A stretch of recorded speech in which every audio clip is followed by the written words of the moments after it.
अफगानिस्तान को पूरी तरह अपने कब्जे में लेने के बाद तालिबान की नजरें अब भारत के खिलाफ भी हैं, लेकिन भारत के पहले वो पाकिस्तान को पूरी तरह अपने कब्जे में लेना चाहता है। जी हाँ, हमारे पड़ोस को लेकर ये एक बहुत बड़ी खबर है।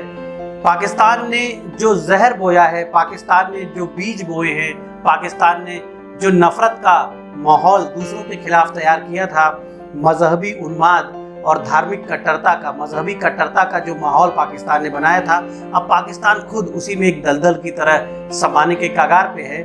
तहरीके तालिबान ने ये ऐलान किया है कि वो पूरे पाकिस्तान में शरिया लागू करेगा और पाकिस्तान की जो सरकार है, पाकिस्तान में जो हुकूमत है, उसको उखाड़ फेंकेगा। वहाँ लोकतंत्र को समाप्त कर दिया जाएगा, वहाँ जिन्ना के बनाए हुए संविधान को, कॉन्स्टिट्यूशन को समाप्त कर दिया जाएगा और वहाँ सिर्फ शरीयत लागू होगी।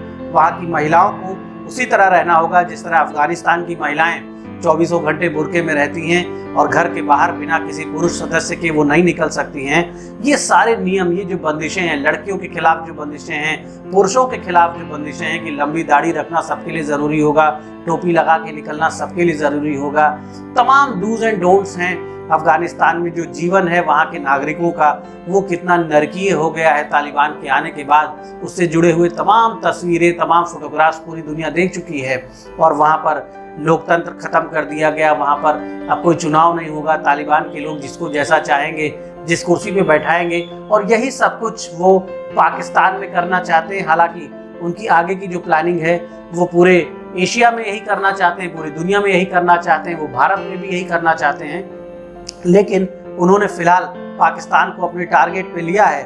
और पाकिस्तान की स्थिति देखिए, पाकिस्तान वो देश है जो अपने नागरिकों के कत्ल करने वालों से समझौते करता है। पाकिस्तान वो देश है जिसने पेशावर में 2014 में पेशावर के आर्मी पब्लिक स्कूल में बच्चों पर हुए आतंकी हमले को भी भुला दिया और उन्हीं आतंकियों को अब जेलों से आज़ाद करने जा रहे हैं। उसी आतंकी संगठन से पाकिस्तान ने समझौता कर लिया है। जी हाँ, आप सोच रहे होंगे कि हमारे पड़ोस में क्या चल रहा है, लेकिन ये भी जानना ज़रूरी है क्योंकि जो पड़ोस में होता है उसका असर भी हमारे जीवन पे पड़ता है और हमारा जो भविष्य है वो कहीं ना कहीं हमारे आसपास की गतिविधियों से भी निर्धारित होता है। पाकिस्तान सरकार और टीटीपी यानी तहरीके तालिबान पाकिस्तान एक बहुत बड़ा मिलिटेंट ग्रुप है जिसमें हजारों हथियारबंद आतंकवादी हैं जो पाकिस्तान में शरीयत लागू करने के लिए हिंसक संघर्ष कर रहे हैं। पिछले एक दशक में टीटीपी और पाकिस्तान आर्मी और पुलिस के बीच हुए हिंसक संघर्षों में हजारों सेना और पुलिस के जवान, पाकिस्तानी सेना और पुलिस के जवान मारे गए हैं। ये वही संगठन है जिसने 2014 में पेशावर के आर्मी पब्लिक स्कूल में अचानक आतंकी हमला कर दिया था, जिसमें करीब 150 मासूम बच्चों की दर्दनाक मौत हो गई थी। और वो सारे बच्चे पाकिस्तानी सैनिकों के बच्चे थे, सारे बच्चे पाकिस्तानी फौजियों के बच्चे थे। और अब उसी आतंकी संगठन से पाकिस्तान की सरकार ने एक समझौता कर लिया है और पाकिस्तान की सरकार ने कबायली इलाके का एक बहुत बड़ा हिस्सा टीटीपी को सौंप दिया है। टीटीपी उस पूरे इलाके में, तहरीके तालिबान पाकिस्तान उस पूरे इलाके में खुद शासन करेगा। वहाँ पर शरिया के नियम लागू होंगे, वहाँ पर वही सख्त कानून लागू होंगे जो इस समय अफगानिस्तान में है। पाकिस्तान के खैबर पख्तूनख्वा प्रांत का सबसे बड़ा जाति अल्पसंख्यक समूह वहाँ के पश्तून लोग हैं। इनकी आबादी पाकिस्तान और अफगानिस्तान में मिलाकर लगभग 4 करोड़ है। और ये जो पूरा इलाका है जहाँ ये पश्तून लोग पाकिस्तान के इस क्षेत्र में रहते हैं, इस पूरे इलाके पर अब पाकिस्तान सरकार का नियंत्रण नहीं होगा, यहाँ पर तहरीके तालिबान का नियंत्रण होगा और वो अपने तरीके से यहाँ पर शासन व्यवस्था चलाएंगे। ये समझौता पाकिस्तान की सरकार और तहरीके तालिबान के बीच हुआ है और इस समझौते के बहुत ही गंभीर परिणाम, बहुत ही खतरनाक परिणाम वहाँ की आवाम को झेलने पड़ेंगे। जो बुरा हाल लोगों का अफगानिस्तान में है वही हाल इस इलाके में भी लोगों का होगा और वहाँ के बहुत से लोगों ने इस फैसले का विरोध किया है।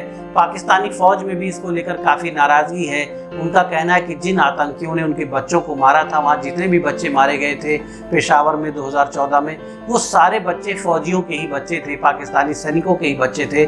और उन्हीं आतंकियों के साथ हाथ मिला लिया है वहाँ की सरकार ने, एक कॉम्प्रोमाइज़ कर लिया है और उन्हें एक बहुत बड़ा इलाका सौंपने जा रहे हैं। इस घटना के बाद एक लेटेस्ट बयान पाकिस्तान में सक्रिय आतंकी संगठन के नेता का आया है और उसने कहा है कि अब हम इतने ताकतवर हो गए हैं कि अब हमें पूरे पाकिस्तान पर कब्जा कर लेना चाहिए, वहाँ लोकतंत्र खत्म करना चाहिए और वहाँ शरीयत लागू करनी चाहिए। तो पाकिस्तान जिन आतंकियों को पाल रहा है, भारत के खिलाफ जिनका इस्तेमाल करना चाहता है, हिंदुओं के खिलाफ जिनका इस्तेमाल करना चाहता है, और जिस आतंकी मानसिकता के साथ पाकिस्तान ने अपने देश में अल्पसंख्यकों का खात्मा लगभग कर दिया है, वहाँ पर अल्पसंख्यकों की स्थिति बहुत ही दयनीय है।